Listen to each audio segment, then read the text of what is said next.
তো দেখো আনারসটা কত সুন্দর বড় হয়ে গেছে। এত অপেক্ষা করার পর ফাইনালি আনারস গাছটা বড় হয়ে গেছে।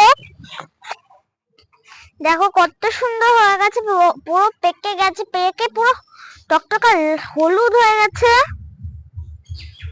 দেখো তোমরা কি সুন্দর হয়েছে। আর এই গাছগুলো মনে হচ্ছে আরেকটা হবে, আর একটা ছোট্ট একটা নিচে আছে, ওটা উঠছে, এখনো হয়নি। নিজের বাড়িতে এরকম ফল হলে এত মজা হয় কি বলবো আর তোমাদের আমি। দেখো কত সুন্দর হয়ে গেছে, পেকে হলুদ হয়ে গেছে। এরকম হলুদ আনারস আমি কখনো দেখিনি। আর নিজে বলে এতটা মজা হচ্ছে আমি বলে বোঝাতে পারবো না, এতটা খুশি আমি কি বলবো। আর বন্ধুরা তোমাদের বলার মতন কিচ্ছু নেই।